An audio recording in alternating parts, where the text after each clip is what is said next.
The young lieutenant laughed. "Uncle, this is our state-of-the-art uniform, not some market cloth." The old tailor didn't answer. He just ran his fingers over the fabric the soldiers called ghost weave. The young man didn't know it, but those calloused fingers were the same ones that had invented that fabric 10 years ago. The same ones that had memorized every single fiber before a conspiracy erased his name from history. Welcome to Untold Tales.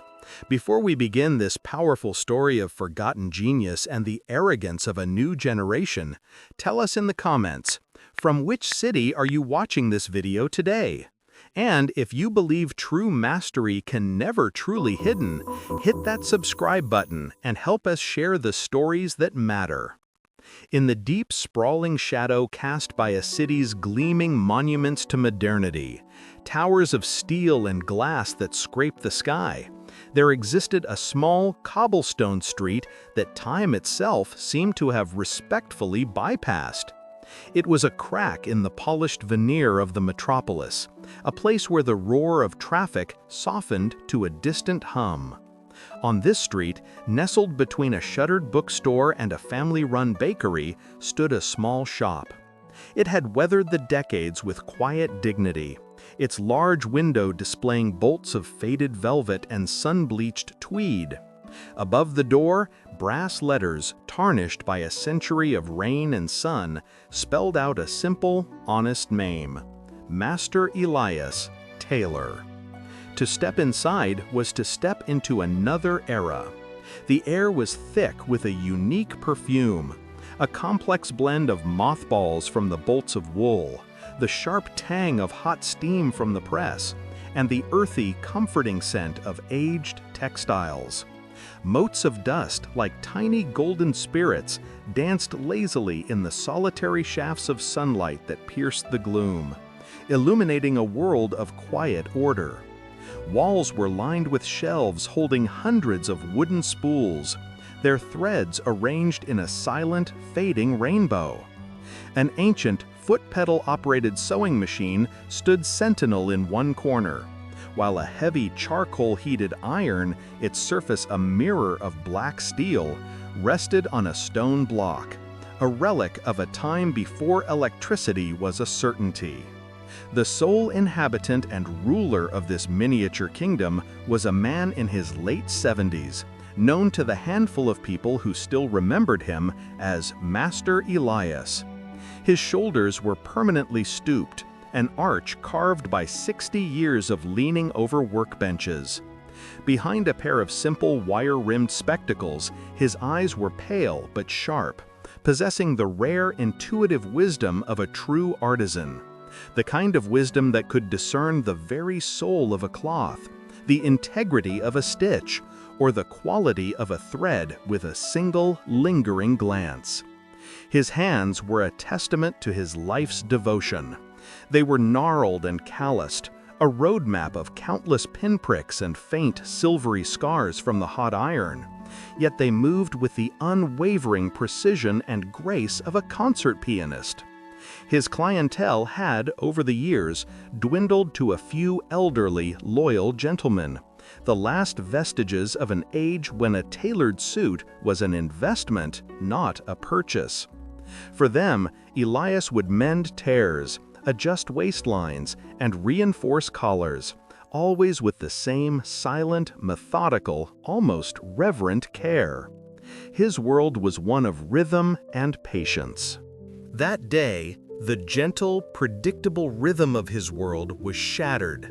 The small bell above the door didn't chime, it shrieked as the door was thrown open with a force that rattled the very window panes. 4 young men swaggered in, their presence an immediate and aggressive violation of the shop's tranquility. They were clad in the latest model of military combat uniforms, the pristine digital camouflage a stark, jarring contrast to the soft, natural fibers surrounding them. Their newly minted ranks gleamed on their chests. Their posture was ramrod straight, their gazes sweeping the small shop with a mixture of amusement and disdain. Their voices were loud, accustomed to carrying across training grounds, not echoing in a small enclosed space. They were the newest graduates of the Special Forces, the nation's most elite, rigorously trained, and, as is often the case, its most supremely arrogant soldiers. "So this is the History Museum, huh?" asked the tallest of them, Lieutenant Ryan, his lips twisting into a condescending smirk as he took in the spools of thread and the old machine. His companions chuckled, the sound sharp and out of place. From behind his large wooden workbench, Master Elias slowly looked up. He was in the middle of reinforcing a buttonhole on a vintage tweed jacket, a delicate task requiring absolute focus. He peered at the young men over the rim of his spectacles, his expression unreadable. "How can I help you, gentlemen?" he asked. His voice was soft, yet it carried a quiet authority that seemed to absorb the noise they had brought in. Lieutenant Ryan hefted a heavy, state-of-the-art duffel bag and dropped it onto the counter with a thud that sent a puff of ancient dust into the air. "These," he announced, his tone dripping with self-importance, "are the new generation of combat uniforms. They're made from a special ballistic fabric called ghost weave. Radar invisibility, thermal shielding, full-spectrum flexibility, you name it, this stuff has it. But they're standard issue. We need them tailored for a perfect skin-tight fit. Think you can handle that, Uncle?" The word uncle was deployed like a weapon, meant to diminish and patronize. Master Elias showed no reaction. He reached into the bag, and his fingers made contact with the material. The moment they did, a jolt, like a long-forgotten memory, shot through his arm. This texture. He knew it more intimately than he knew the lines on his own hands. This was the culmination of his life's true work. The legendary fabric he had designed a decade ago in a different life, under a different name. He had poured his soul into its creation, only to have it stolen from him. He had never seen, never touched the final mass-produced version until now. His face remained an impassive mask. "You got an electric machine, old-timer," another soldier piped up, gesturing with his chin towards the ancient foot pedal machine in the corner. "Or are you planning on stitching this billion-dollar gear with that little needle of yours?" Elias answered without looking up from the uniform, his fingers tracing a seam. "Some fabrics do not like the speed of modern machines," he said, his voice even. "They are not simple materials. They have a spirit. They require respect, a slow and careful approach." This piece of old-world philosophy was met with another round of derisive laughter. To these young men, products of a digital age where speed and efficiency were God, the old man's words were the nonsensical ramblings of a fossil. He was a relic, left behind by a world he could no longer comprehend, a world of advanced polymers and computerized warfare. "Whatever you say," Lieutenant Ryan said, his patience clearly wearing thin. "Just have them ready in 2 days. And be careful not to ruin the fabric. You could probably buy this whole dusty street with the price of a single meter of this material." Master Elias laid the uniform out fully on his workbench, the act as deliberate as a priest preparing an altar. His eyes, magnified by his glasses, scanned the garment. But it was his fingers that were the true instruments of analysis. With a sensitivity honed over a lifetime, a sensitivity that could feel the difference in a thread's thickness by a single micron, his fingertips traced every stitch, every seam, every junction of fibers. He was not just looking, he was listening to what the fabric was telling him. And then he stopped. His fingers froze. Just below the shoulder, at an auxiliary load-bearing seam, his fingertips had detected an anomaly, a tiny, discordant note in the fabric's otherwise perfect symphony. It was an error so infinitesimally small that no quality control laser could ever spot it. No machine could ever flag it. A single solitary thread in the complex weave had been pulled tighter than its neighbors during the automated looming process. The tension was off by a matter of microns, but in a material engineered for molecular integrity, that was a fatal flaw. It created a microscopic stress point, a structural vulnerability. Elias, the man who had written the very manual on how this fabric behaves under stress, knew exactly what this flaw meant. Under a specific angle of high-impact pressure, the kind of kinetic shock experienced during a hard fall, a close-range explosion, or even a violent grapple, the uniform would fail catastrophically at that point. The molecular bonds would snap, and the weave would unravel like a zipper being pulled. This wasn't a minor defect. It was a death warrant, stitched invisibly into the very armor meant to protect the wearer. He slowly, deliberately raised his head. His calm eyes met the arrogant gaze of the lieutenant. "These uniforms are flawed," he stated. His voice was not loud, but it cut through the stuffy air with the clean, sharp finality of his shears cutting through silk. The room, which had been filled with their boisterous energy, fell deathly silent. The smirk on Lieutenant Ryan's face froze, then cracked. "What did you just say?" "The shoulder seam," Master Elias explained, his finger resting on the almost invisible point of failure. "There is a tension flaw in the warp thread. It compromises the structural integrity of the entire panel. Under high-impact pressure, this seam will not hold. It will disintegrate." The soldiers stared at him, then at each other, their expressions a mixture of disbelief and offense. Then the laughter erupted, louder and more mocking than before. "A tension flaw?" the lieutenant scoffed, shaking his head. "Old man, what could you know about advanced ballistic weave? This was designed by PhDs from the top engineering universities, manufactured in a clean room by the most advanced automated looms on the planet, not in your dusty cobweb-filled shop." "I know fabrics," Master Elias repeated, his voice unwavering, laced with an iron insistence that should have given them pause. "And I know that this fabric, in its current state, will get a man killed." Just as the lieutenant was about to deliver another scathing retort, the bell chimed again, this time more respectfully. A stern-faced colonel with the silver eagles of his rank gleaming on his shoulders strode in. It was Colonel Mitchell, the young soldier's commanding officer. His eyes took in the scene, his men laughing, the old Tailor standing resolute behind the counter. "What is the problem here, Ryan?" he demanded, his voice a low growl of authority. "No problem, sir," the lieutenant said, his posture immediately snapping to attention. "The Tailor was just offering his expert opinion. He claims to have found a fatal flaw in our new ghost weave uniforms, something about the fabric's tension being off."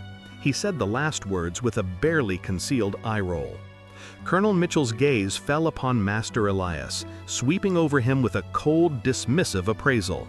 He saw a frail, old man in a dusty shop surrounded by antiques. "Stick to your job, Tailor," the colonel said, his voice clipped and as cold as steel. "You were given a task: alter the uniforms. You are not asked to provide an engineering analysis. This equipment has passed every stress test, every battlefield simulation we could throw at it. These are matters far beyond your comprehension." It was a final, unappealable verdict. The discussion was over. The soldiers, validated by their commander's dismissal of the old man, puffed out their chests. But Master Elias did not back down. He looked past the soldiers, past the colonel, and saw the faces of young men he would never meet, dying on a battlefield not because of an enemy bullet, but because of a tiny, overlooked mistake born of corporate greed. He said nothing more. Words had failed. He would have to speak in the only language that arrogance understands, the language of undeniable truth. He turned slowly and opened a dusty drawer beneath his workbench. From it, he retrieved a small, square scrap of the ghostweave fabric, an offcut from a previous alteration. He placed it carefully on the smooth, worn wood of the counter, in the full view of the soldiers and their commander. Then he reached for the shears that hung on a nail on the wall. They were heavy, forged from old-world steel, passed down from his father and from his father's father. They were perfectly balanced, the blades worn smooth with a century of use. In the soldier's world of polymer and carbon fiber, the shears looked like a crude, primitive tool. But in the hands of Master Elias, they were an instrument of absolute precision, an extension of his will, a symbol of his forgotten mastery. "Gentlemen," he said softly, his voice barely a whisper, yet it commanded the attention of everyone in the room. "This material is your life." The soldiers and their commander watched him, a tense silence falling over them, their curiosity piqued by the old man's strange, solemn ritual. Master Elias took the pointed tip of the shears and pressed it gently on the fabric scrap, on a hypothetical point corresponding to the location of the flaw on the uniforms. He did not try to cut it. He merely applied a tiny, focused amount of pressure on that single, overstressed thread within the weave. Then, with the other tip of the shears, he made a single, minuscule snip right next to that point of pressure. It was no bigger than the edge of a fingernail, and it made a sound no louder than the soft click of a pen. For a heartbeat, nothing happened. The fabric remained intact. A smirk began to form on Lieutenant Ryan's face, and then it began. A soft hiss, like sand running through an hourglass, filled the silent shop. As if it were a living thing whose heart had been pierced, the fabric began to dissolve from that single point. The complex, interwoven fibers unlocked from one another in a catastrophic, cascading failure. The bulletproof, fireproof, radar-invisible ghost weave, the pinnacle of modern military technology, deconstructed before their very eyes. Within 2 seconds, it had collapsed into a shimmering, weightless heap of useless, gossamer-thin threads on the workbench, looking like a pile of spun moonlight. Its structural integrity had been completely and utterly annihilated. A profound, deafening silence descended upon the shop. The only sound was the gentle, rhythmic ticking of a grandfather clock in the corner, a sound no one had noticed until now. The looks of arrogance and mockery on the young soldiers' faces had vanished, replaced by a mask of slack-jawed disbelief, which quickly morphed into a chilling, visceral horror. They stared at the pile of silver threads, then at the old man who still held the ancient shears in his hand. That pile of useless filaments was supposed to be their armor. It was supposed to be the impenetrable shield between their bodies and an enemy's bullet. And it had just been defeated by an old man with a pair of scissors. The blood drained from Colonel Mitchell's face, leaving it a waxy, pale shade. His eyes, wide with a dawning, terrifying understanding, were locked on the scene. As a commander, he saw more than just failed fabric. He saw the strategic implications in a horrifying flash. Men dying, missions failing, a national security disaster. All because of a flaw that their multi-million-dollar testing facilities had missed, but this old man in a dusty shop had found with his bare hands. "You," the colonel finally whispered, his voice hoarse, stripped of all its earlier authority. How in God's name did you know that? That's impossible." Master Elias slowly placed the shears back on their nail and pushed his spectacles up the bridge of his nose. There was no trace of triumph on his face, no smugness. There was only the weary sadness of a man who had been proven right about something terrible. "I remember the initial stress test protocols for Project Ghostweave," he said quietly, his gaze distant, looking at a memory. "I was the one who designed them." That simple sentence landed with the force of a physical blow. Colonel Mitchell flinched and took an involuntary step back, as if he had just seen a ghost. The name of the project, spoken aloud by this man, triggered a deeply buried memory from his intelligence briefings. "Project Ghostweave?" he stammered. "That project, the lead engineer, the official file says he died in a laboratory accident 10 years ago. His name was—" "My name is not important," Master Elias interrupted, bringing the colonel back to the present. "What is important is that the men who stole my life's work, in their haste to claim it as their own, skipped one of the most fundamental production protocols: to cut costs. Greed, Colonel, always creates a weakness, a fatal one." And in that moment, Colonel Mitchell understood everything. The man standing before him was not a simple tailor. He was a ghost. He was the lost legend of the Army's Textile Engineering Division. The genius whose revolutionary project was stolen by an ambitious rival and a cabal of corrupt procurement officers. The man whose death was faked to bury his existence. He had chosen silence and obscurity over a fight he knew he could not win. But his legacy, his brilliant, flawed creation, had just walked through his door. The colonel, a man forged in the crucible of command and control, did not hesitate. His training took over. He spun around to face his young, pale-faced lieutenants. His voice was no longer a whisper. It was the crack of a rifle, sharp and absolute. "Ryan, get on the horn to HQ command, now! You will issue a Level 1 emergency recall and full diagnostic order for all Ghostweave combat uniforms. Code Red. I want that order authenticated with my personal override. Not a single soldier in this army is to take one step in that gear. Do you understand me?" Then he turned slowly back to Master Elias. The commander was gone. In his place was a man humbled by a truth he could barely comprehend. There was a deep, profound respect in his eyes, and a shame that burned in his cheeks. He drew himself up to his full height, not in a display of authority, but as a gesture of deference. He raised his hand to his brow and delivered a salute that was as sharp and perfect as any he had ever given on a parade ground. "Sir," he said, his voice clear and unwavering, "you have not just saved the lives of these men. You have saved the honor and the operational integrity of the entire Special Forces. I do not know how we can ever repay you." Master Elias looked at the saluting colonel, at the terrified young men, and at the pile of shimmering threads on his workbench. A tired, sad smile touched his lips. He gave a slight, almost inaudible nod. "There is no debt, Colonel. There is only the work, and doing the work right. That is all I have ever tried to do." After that day, the small tailor shop on the forgotten street became an unofficial, unspoken landmark.